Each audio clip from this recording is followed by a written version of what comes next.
चटपटीत खायची इच्छा आहे आणि पापड चाट खायचं आहे, पण डाएटवरती आहेत, मग कसं करायचं? तर चला ना, मी तुम्हाला व्हिडिओ दाखवते, त्या पद्धतीने नक्कीच तुम्ही पापड चाट बनवू शकता. तर चला व्हिडिओला सुरुवात करते. हाय हॅलो नमस्कार, माझ्या यूट्यूब चॅनलमध्ये तुमच्या सगळ्यांचं पुन्हा एकदा मनस्वी हार्दिक स्वागत करते.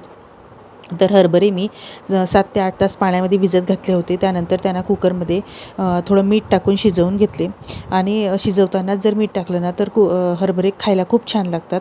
त्यानंतर एका बाऊलमध्ये हरभरे घेतले, त्यामध्ये बारीक कट करून घेतलेला कांदा, टोमॅटो, बारीक शेव आणि हा चिवडा, मुरमुऱ्यांचा चिवडा माझ्याकडे बनवलेला होता, तर तो मी यामध्ये टाकला. हा टोटली ऑप्शन आहे, पण होता म्हणून मी यामध्ये घातला. त्यानंतर मी यामध्ये आमचूर पावडर, थोडंसं तिखट आणि अगदी चवीनुसार मीठ घालून घेतलं आणि त्यानंतर यावरती लिंबू पिळून घेतलं.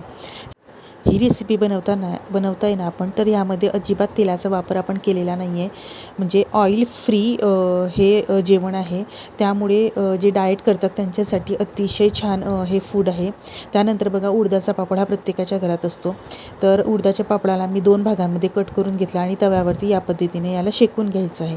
त्यानंतर गरम असतानाच याला आपल्याला जसा आपला आईस्क्रीमचा कोन असतो की नाही, त्या पद्धतीने आपल्याला याला या आकारामध्ये याला शेप देऊन द्यायचा आहे.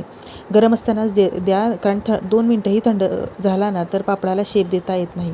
तर माझे पापड ना थोडे छोटे असल्यामुळे बघा कोन छोटे झालेत. जर पापडाची साईज मोठी असेल ना तर 2 भागामध्ये कट केल्यानंतर आपण जेव्हा याला शेप देतो तो मोठा होतो.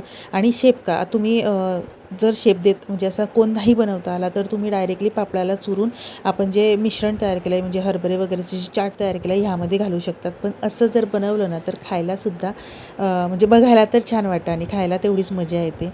तर बघा, आपला एक कोन भरून तयार झालेला आहे आणि आपण दुसरा जो कोन आहे तो सुद्धा मी म्हणजे पापडाचा यामध्ये मी भरून घेते. तर बघायलाच एवढं भारी वाटत होतं ना, आणि करतानाच खूप तोंडाला पाणी सुटत होतं.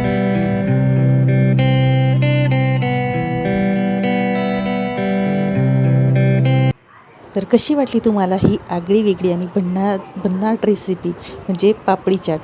तर मला नक्की कळवा आणि आवडल्या असल्यास नेहमीप्रमाणे लाईक, शेअर, सबस्क्राईब करायला विसरू नका. भेटूया नवीन व्हिडिओसोबत. तोपर्यंत बाय.